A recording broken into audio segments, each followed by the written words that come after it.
ये बात है। दशरथ जी रोवा तड़े तबले सुमंत अइले। सुमंत कहे कि का भइल, काहे रो रहे के कई कली उनसे ना पूछो, हमसे सुना। का जानी कितना भरत से प्रेम बा कि भरत खातिर है राम राम राम राम राम राम। भरत के राजगद्दी मंगले वाली ई जौनापन विचार बा हमारी अंदर बा, लेकिन राम से कितना प्रेम है, राम के लिए रात भर रोए हैं। जाके सुमंत जी कहले प्रभु रार माता श्री रो रही है, पिता श्री रो रहे हैं, चल कर देखिए को भवन में। और जब राम जी गए बने तो पहले पिता के प्रणाम कैले, पिता को प्रणाम किए। गौर से सुनना। के कई से पूछले माता श्री कहा हो गई। के कई कली पुत्र भरत ध्यान, ए राम भरत तोहरो भाई भरत हवा, तोहरे भाई लक्ष्मण हवा, तोहरे भाई शत्रुघ्न हवा, 4 भाई बाड़ा लोगन। आज हमारी इच्छा में यह बात रहल, 2 गो वरदान तोहरी पिता के लग रहल, आई दोनों वरदान आज मांग ले बानी। राम जी कहले कौन वरदान? के कई कहली कि तोहके 14 बरस तपस्वी के भेष में जंगल में जाएगा बा। अब भरत के राजगद्दी मंगले बनी। राम जी हंसे लगले, कहे माता श्री इतना छोटा बात पर लेके तुरवा तड़ू, चिंता बरू। बाबा लिखे हैं कि पुत्रवती जुवती जुग सोई, उहे महतारी बाप धन्य बा जेकर बेटा आज्ञाकारी पुत्र हो। पुत्र अगर आज्ञा के पालन करता वो माई धन्य बा, वो पिता धन्य बा जेकर बेटा अपनी पिता के आज्ञा के पालन करे। महाराज राम जी कहले माता श्री चिंता मत कर, अब हम चलत नहीं। राम जी गईले माता कौशल्या से कहले माता श्री प्रणाम। कौशल्या कली राम पीला धोती पहिरला, पीला कपड़ा, राजा बने जाता ना राजा। राम जी हंसे लगले, कले माई हम तो राजा बन गए। कली की कौन राजा बनाए हैं? आ तो पिताजी। कहले कहाँ के? आ तो पिता दे ही मोही कानन राजू, कानन मिस जंगल। कहले अयोध्या छोट राज बा, आ तू जंगल के राजा बन जा। कौशल्या कली की राम अगर तुम्हारे पिता कहे हो कि तुम जंगल चले जाओ तो ये बात मुझे मंजूर नहीं है। अगर साथ में माता कैकेयी भी कही हो तो मैं शौक से कहती हूं कि तुम जंगल जा सकते हो। ताली बजाओ ना बढ़िया रे। 2 गो दियादिन बारी या कोनो दियादिन रुरा बेटा के कोई जो 50 वर्ष बंबई रही है तो मान जाब जो, लेकिन महतारी के वरदान मांगा ताकिएगा हमारे तरफ। राम जी तैयार भइले जाए खातिर। लक्ष्मण जी कहले प्रभु मऊ चलब। कहले चला, पहले अपने माता से अनुमति ले ले। अब पहले सीता कली की हम चले। राम जी कहले तो हर जनक जी पूछिए पिताजी तो कौन जवाब दे। तापस भीष विशेष उदासी, 14 बरस राम बन वनवास हमको मिला है, साथ में आप क्यों चलोगी? सीता कली बिना जल के मछली जीवित ना रहे ले, बिना जल की मछली ना। और प्राण है, हम शरीर है, बिना प्राण का शरीर रहेगा। आपके साथ चलूंगी। सीता तैयार बड़ी, ताकिएगा हमारे तरफ। लक्ष्मण से राम जी कहे कि जाके तू आशीर्वाद ले आवा। तो हर माता श्री कहे तो चलो, लेकिन सुमित्रा दौड़ल बड़ी, कहली लक्ष्मण। कहले हाँ का कर तड़? लक्ष्मण कहले हम तैयारी बनाओ तनी। सुमित्रा कली की बिना हमसे राय ले ले, तू इनका साथे लग जा। ताली बजाओगा बरे, बजाओ बर यार ताली। एक बात बताइएगा, लक्ष्मण के माई के नाम, लक्ष्मण की माता का नाम सुमित्रा, और लक्ष्मण के पिता का नाम राम। क्या नाम है? दशरथ। लक्ष्मण के पिता का नाम दशरथ और माता का नाम सुमित्रा। लेकिन ये दोनों बात काट दी गई है, दोनों बात काट दिया गया। मानस की चौपाई पढ़िएगा। सुमित्रा रो के कहली कि तात तुम्हारू मातु बैदेही, आ पिता राम सब भांति सनेही, पिता राम सब।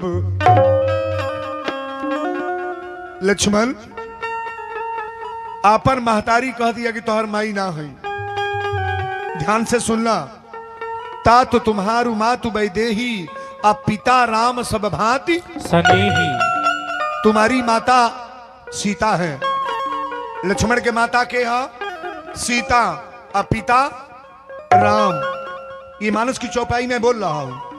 ता तो तुम्हारू मातु वैदेही अब पिता राम सब भांति। शौक से जाओ भैया की सेवा में, पिता के सेवा में।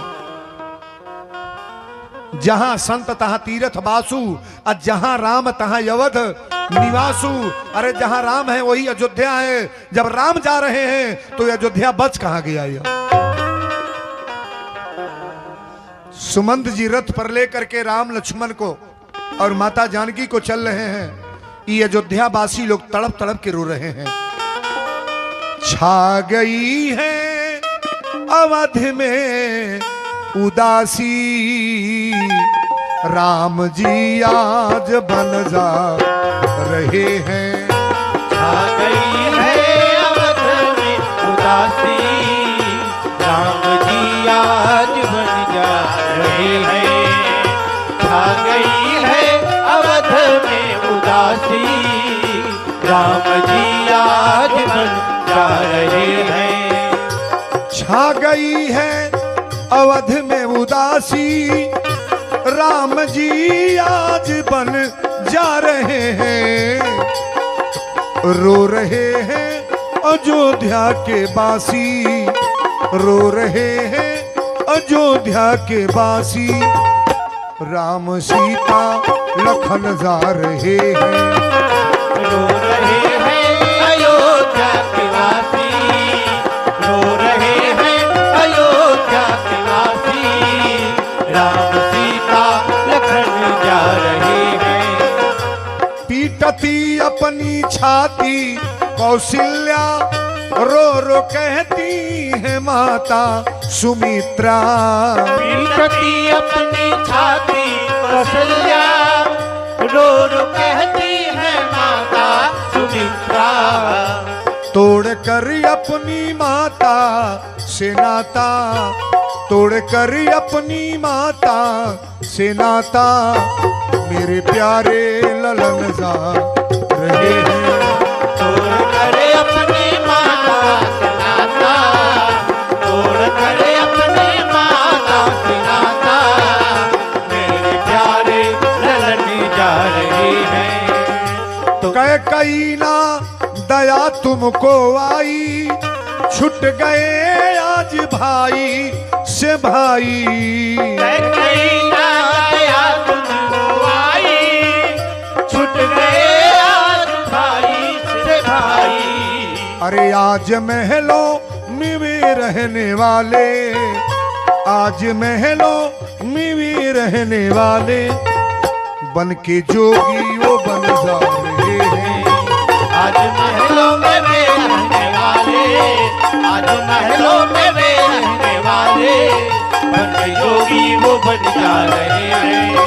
आज महलों में वे रहने वाले, बन के जोगी वो बन जा रहे हैं। आज महलों में वे रहने वाले, बन के जोगी वो बन जा। तन कब हमरा और डायरेक्ट हम वो घाटे पर पहुंचाओ तन जहां 3 जन्म से खड़ा बा। हरे मांगी नावन केवट आना, मांगी नावन केवट आना, मांगी नावन केवट आना। मांगी नावन केवट आना, मांगी नावन केवट आना। कहीं तुम्हारू मरम में जाना, कहीं तुम्हारे मरम में जाना, कहीं तुम्हारे मरम में जाना, कहीं तुम्हारे। यहाँ जितने विद्वान बैठे हैं हमारी बेटियां बहन गौर करेंगी। आज राम जी मांगा तण नाव केकरा से, कैसे? केवट से। तमसा उमसा घाट पर गए, ये सब कथा तो पहले का है ना, हम डायरेक्ट केवट के पास ले चल रहे हैं। चूंकि कथा दो ये दिन और है। मांगी नाव न केवट आना, आ कहीं तुम्हार मरम मैं जाना। जहां लिखल बा कि जा सुनाम सुमिरत एक बारा, आ उतर ही नर भव सिंधु। परमात्मा के नाम लेने पर समुंदर पार हो जाते हैं लोग। नाम लेत भव सिंधु सुखाई, उनके नाम में शक्ति है कि नारायण का नाम लेने पर समुंदर सूख जाता है। एगो नदी के पार करे खातिर केवट के चिरौरी होता ताका हो। अच्छा, हमनी के भगवान से ताक बा, भगवानों के हमनी से ताक लागी कि ना कबो ना लगी? भाई रोज लागता। कितनो बड़ा मंदिर बन जा और वो मंदिर में केहू मनई न जा तब भगवान के कोनो मतलब बा? बोला ना, पदवा भगवान के ऊंचबा की हमनी के? बोला ना, हम लोग का पद ऊंचा है। भक्त हैं तो भगवान है, गौर से सुनना, भक्त हैं तो भगवान है। वीरेंद्र बाबा का पद ऊंचा है कि आपका? आपका पद ऊंचा है। अगर आप न रहे तो हमारे जैसे कथा विद्वान वाले तो रसातल को चले जाएंगे भाई। मेरा मनोबल तो आप लोग बढ़ाते हैं ना। वीरेंद्र को वीरेंद्र बनाने वाले कौन हैं? आप लोग। अगर यही श्रोता न रहे तो सारी कथा मेरी यही डैमेज हो जाएगी महाराज। बोलो सच्चे दरबार की जय। मांगी नाव न केवट आना, आ कहीं तुम्हार मरम मैं जाना। राम जी कहले नाव ले आए तन डांटना इसको, हे देखा 5 फेरा जा भले एकरे बोलबो दे बट पढ़ती हो कि नहीं पढ़ती हो? 100 रुपया बा, ये आंसर सब लोग बताएंगी जो लोग बैठी हैं। इंटर हाई स्कूल बीए की छात्रा बोलेंगी 100 रुपया है और 2 लोगों को बांटना है। पहले प्रश्न सुन लो। 100 रुपया है और 2 लोगों को बांटना है। एक को 2 रुपया कम चाहिए, एक को 2 रुपया ज्यादा। 100 रुपया है, 2 लोगों को बांटना है। एक को 2 रुपया कम, एक को 2 रुपया ज्यादा। जल्दी बोलो। 48-52 आंसर सही है। और बोलो, कोई और बोले। 48-52 सही है।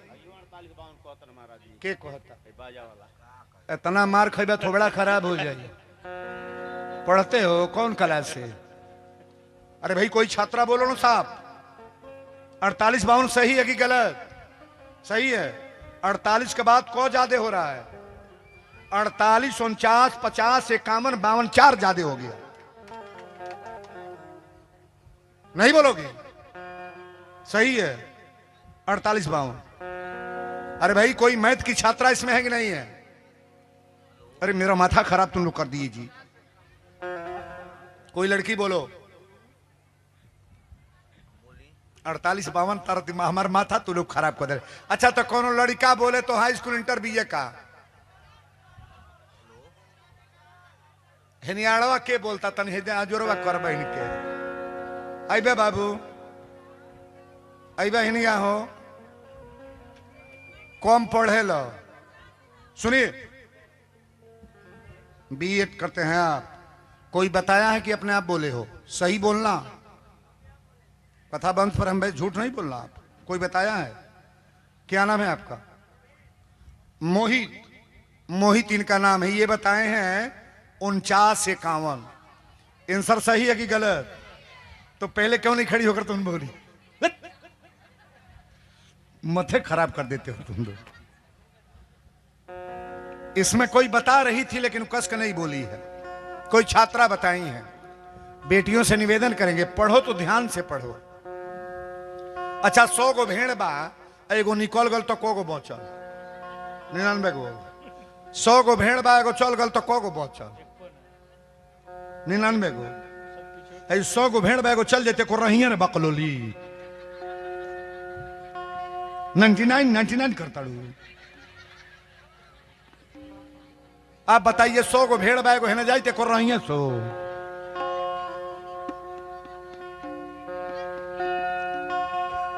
निन्यानवे रटता है। थ्योरी प्रैक्टिकल दोनों तैयार करो आप। हाँ, ये नहीं है कि खाली इंटर हाई स्कूल बीए पढ़ना है, कंपटीशन में बैठोगे तब खराब हो जाएगा सब व्यवस्था। कंपटीशन में बैठने वाली छात्राएं गौर करेंगी, ऐसा नहीं कि जो पढ़ाया जाता है केवल यही सब्जेक्ट है, बाहर की भी पुस्तक पढ़ने का प्रयास करो आप। हैं? बोलो सच्चे दरबार की जय। चलिए, अपना परिवार है। वो छोटी लड़की कई बार आई गई है, इसलिए मैंने प्रश्न किया। मैंने इससे पूछना चाहा लेकिन सबसे पूछ लिया। कई तो हमारा बेटा कुछ ना जानती है, खाली कपारे में दुका डर ले बाबू। बोलो सच्चे दरबार की जय। कहीं तुम्हार मरम में जाना, थोड़ा चौपाई पर गौर करेंगे। कौशल्या राम की मरम ना जान ली, भय प्रगट कृपाला दीन दयाला कौशल्या हितकारी। कौशल्या ने राम का मरम नहीं जाना। लक्ष्मण हूं यह मरम न जाना, और जो कछु चरित रचा भगवाना। लक्ष्मण ने मरम नहीं जाना, ब्रह्मा जी राम का मरम नहीं जाने, शंकर भगवान राम का मरम नहीं जाने। ये केवट की बिरादरी तुरंत कह रहा है कि कहीं तुम्हारा मरम में। केवट के मरम है बाबू, भगवान के मरम तो केवटे जानलस। मरम हमनी के जान जल जाई ना, तही बैतरनी बाछी ना छुए परी, मरक बेरिया ना छुअल जाला। केवट वही पार से कहले सरकार नाव ता ना ले आई।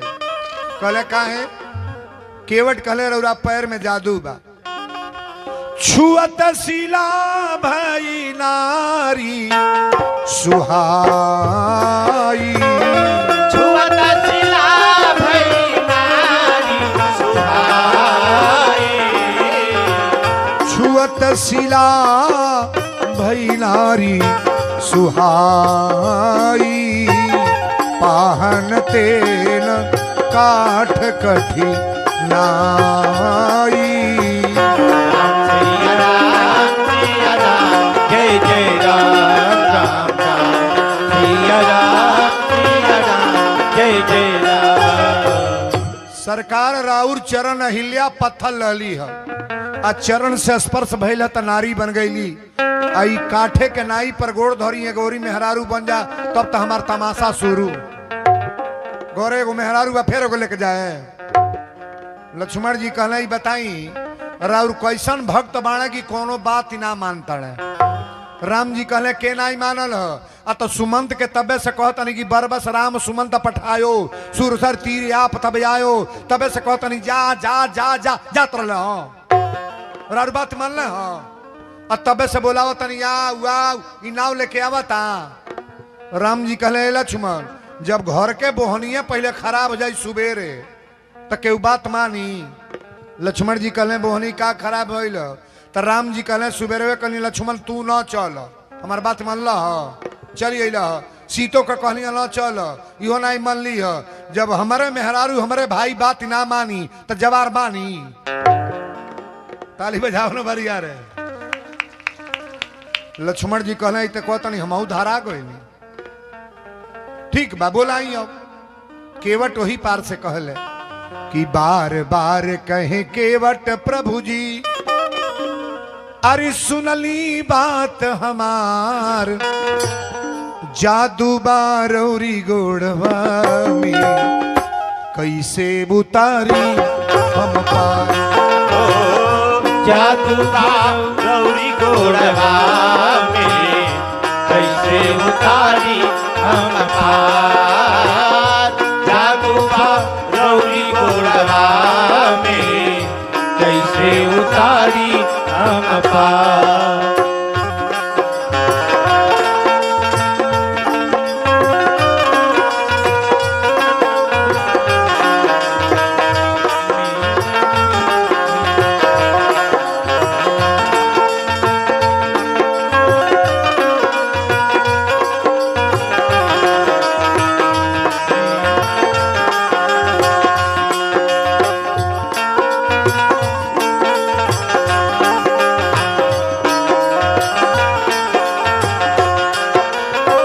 गोड़वा के चमत्कार सब जाने दीन दुखारी।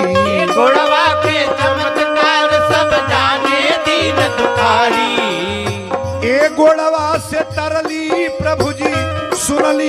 गौतम नारी, सुनली गौतम नारी। डर लागेला ए गोड़वा से रोजी जाई रोजीगार। जादू बारौरी गोड़वा में कैसे उतारी हम पार। जादू रवि गोड़वा में कैसे उतारी हम पार।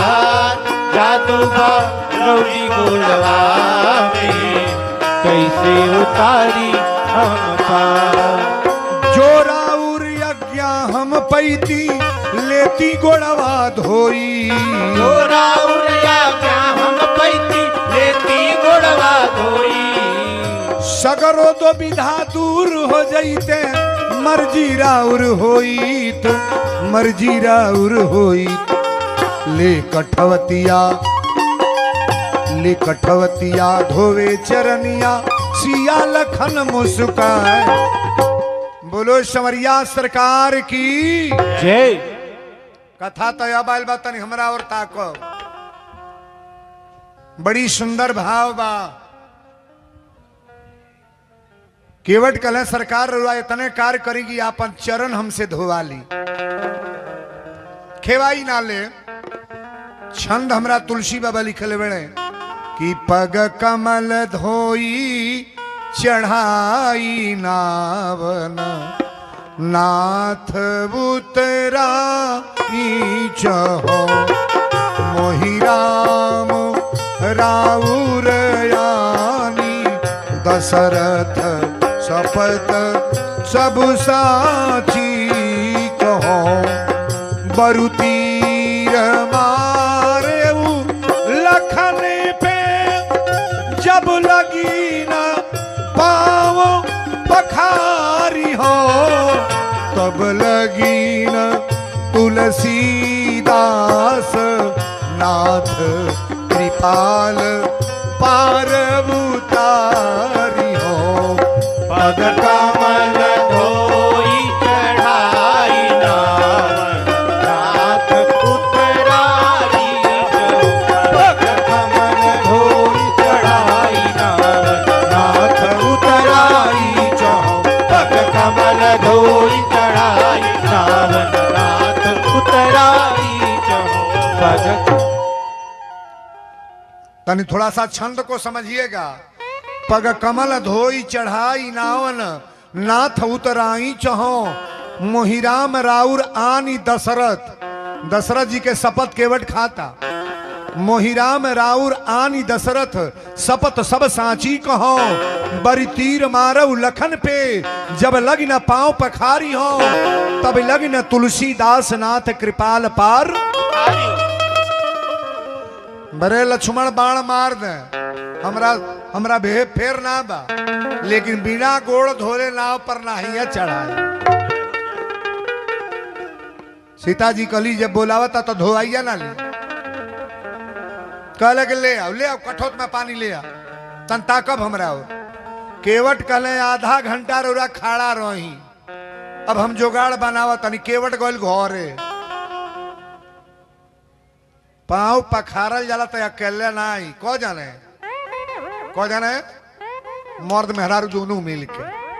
केवट अकेले न रहल। केवट गइल घरे, आ घरे अपना मेहरारू से कॉलेज पर पानी ले ले। पानी ले ले। पानी में जल में दोनों में अंतर है। ये गंगा जी का जल है जिस घाट पर भगवान खड़े हैं, आ कठवत में पानी लेके घर से आवता। प्रमाण देखिएगा,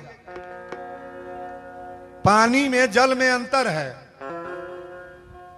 जल जो है, गंगा जी के जल को जल कहा जाता है।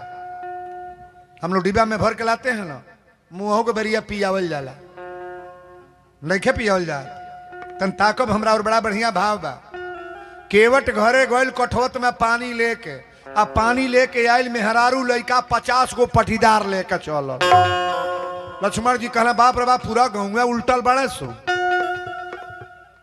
हई चढ़ोदय पूरा गांव जवार नहीं ले तो घर में कष्ट हो कि ना हो।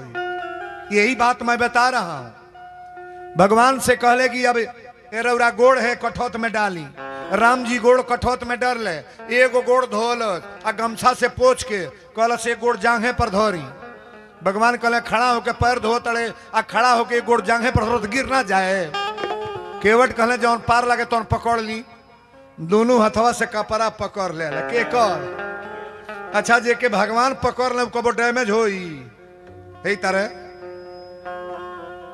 राम जी कहले देख तनी कपड़ो कर पकड़े के पड़ल। लक्ष्मण जी कहले देखी का करावे लाई।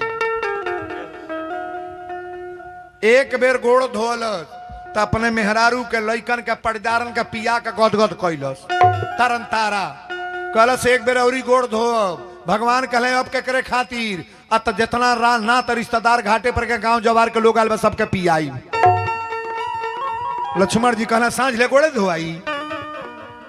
तीसरा बेर गोड़ धोवे लागल। भगवान की आंख में आंसू आ गए। कहले केवट अब कहे धोए तरह। केवट कहले सरकार आज एगो बात रुआ से पूछब।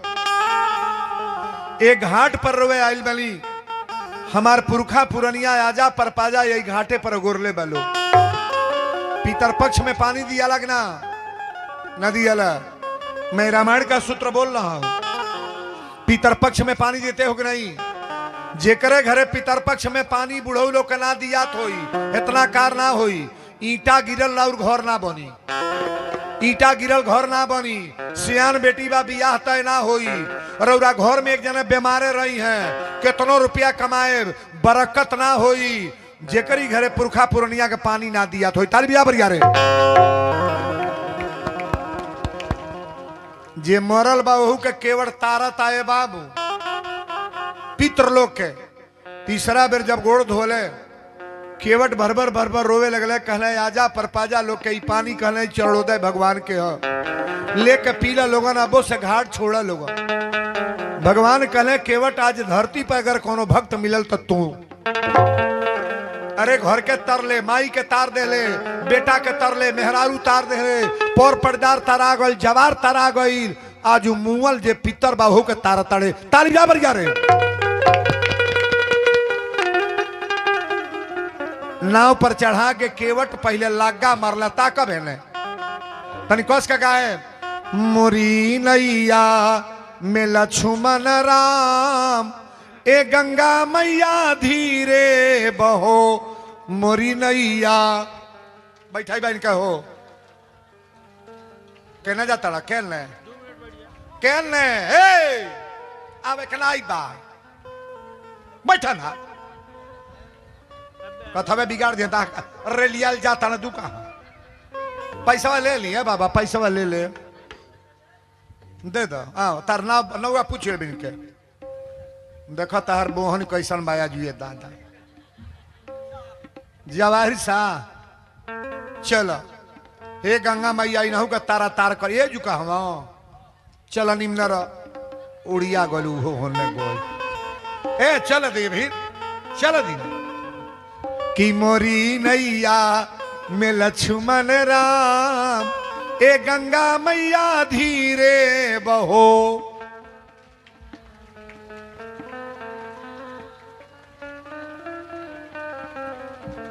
खड़े रहे बोले बा अरे के करी नैया के करी गंगा। आप लोग भी बोलिए कस का बोलो।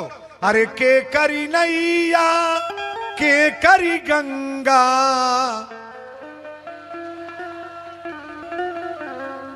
अरे के कर हम लक्ष्मण राम ए गंगा मैया धीरे बहो।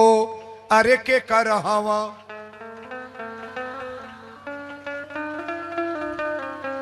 अरे केवट की नैया भगीरथी की गंगा।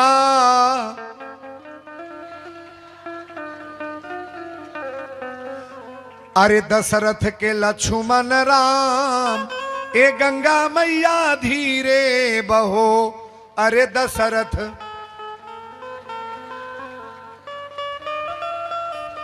चौपाई तय अब आइल बा उतरी खाण भय सुरसरी रेता असी राम गुह लखन समेता।